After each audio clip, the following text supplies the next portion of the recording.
going to talk in a little bit about obedience, how God's written the law on our hearts, and how just listening to Him and being obedient to Him and what exactly that means for us. So I was told that the things that have been happening to me lately have had to do with obedience, and I actually didn't realize it until Mr. Bashman told me that's what it was. It was a cause and effect thing. So this started about 4 years ago. I decided when I was 14 that I wasn't going to go to college after graduating in May. And I didn't know what I was going to do instead. I was open to pretty much anything. So, and Mommy kept mentioning off and on that missions might be an alternative to that. I kept it in the back of my mind, didn't really think about it. And besides that, we were like home churching and doing small church stuff, and so it didn't really seem like possible. But then here we are at a Christian Missionary Alliance church where like that's all we do is missions. So it seemed a lot more possible to happen. A couple months ago, we were praying in church for Jessica Schaefer in the situation in Mali. And I was standing up on stage while everyone was, I think this week was praying, actually. And it just hit me like I had the biggest dope slap. My mouth just popped open. I need to go to Mali. That's where I'm going to go for missions after I graduate. And it's like, why didn't I think of that before? But then I went home and processing this. It seems like a ridiculous thing. Like, why should I go to Mali? They're not even allowing professional missionaries into the country, the career missionaries. So why should I think I can go? But thought about it, prayed about it. I knew I could do a couple things. Jessica's email address was in the bulletin, so I knew I could email her, find out what I need to know about getting a trip, what she does there, things like that. And also, when the state was praying, she had mentioned that she had talked to Jean Beers from the Shelby Church. So I said, okay, that's what I can do. I emailed Jessica and I called Jean. Jean never called me back. I left her a message. And Jessica did write back to me, but she said that, at that point, she wasn't even in the country and they didn't know when it was going to settle down. I should explore other alternatives. So that was that basically. And so I was, thinking about it, wrestling with it. On Valentine's Day morning, before I went to work, I was thinking about it, praying about it, and I read Proverbs 16:5, which is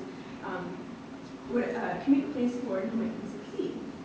And I've read that verse like, I don't even know how many times, but that was the first time I had taken that seriously. And so I said, okay, God, you told me to go to Mali, and I did what you told me to do. So this is what I did. I dared God to do the next thing. Because I had run out of ideas. I did what I was supposed to do, and that was a logical next step. And I never told God anything like that. Of course, I've never been told to go to Mali before, but this was a new thing for me. So that night, I went to worship practice, and I get myself set up on stage, and taped to the pulpit was an envelope with my name on it. And I thought it was information on Mali that Miss Faith had picked up for me, something like that. I wasn't really sure. I didn't think about it much, I just stuck it in the folder. But I got home, and I opened it, and inside was a check for $100 and a form for a U.S. passport.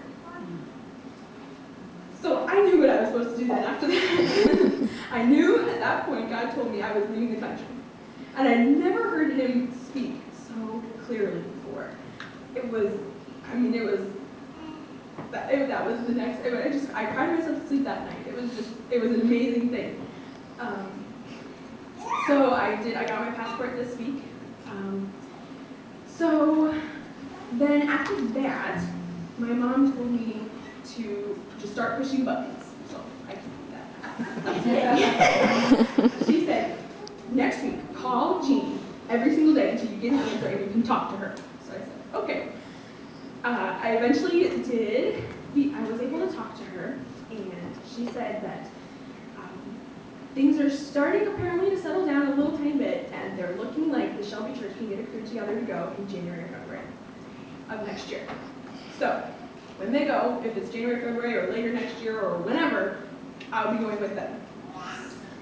So, but since that's so far away, Mommy said, well, look into something else. Push more buttons. Look for something else, smaller and shorter in the meantime, to kind of just get your feet wet, see what you can come up with. So, I ended up at the actually put me on to talk to Diane Harner, who's the missions mobilizer for our district. And she told me a couple really good things in this just wonderful email she sent me. She said to join the CD 100, which is a group of 100 young people from the Central District who are just really serious about missions and really interested in it, and they need help being geared in that direction. So I have the form for that, and I'll be filling that out and sending that in probably this week. And she also told me about a trip to Spain, where she's having a hard time getting CD 100 kids to do this trip because it's in November, and they're all high school, college age students. They can't go. But I'll be graduated by then, and I can go on this trip. And the other thing is that this trip is basically what it sounds like is they want CD 100 kids to do the child care for the All Africa Field Forum for the missionaries out there. All the missionaries from Africa are going up to Spain for this forum for a week. They need people to watch their kids. And she even said specifically in the email, without knowing that I am going to go to Mali, that it's a great opportunity for the CD 100 kids to meet the African international workers, learn about what they do, and possibly have a chance to go back to their fields with them. So it was another thing. I was obedient. I did what he told me to do, I guess. and he provided. He told me what to do. It was just an incredibly clear. And it just seemed like I didn't think of it as obedience until Mr. Bostrom mentioned it, just because it was logical. I mean, surprise, surprise, God's logical. But it was one thing after another. He's so faithful, and he provides. And I just wake up every day. I'm like a little kid. I just wake up and just waiting for what God's gonna say next, because this is incredible. So I really appreciate all your prayers and all your love and your support. So thank you.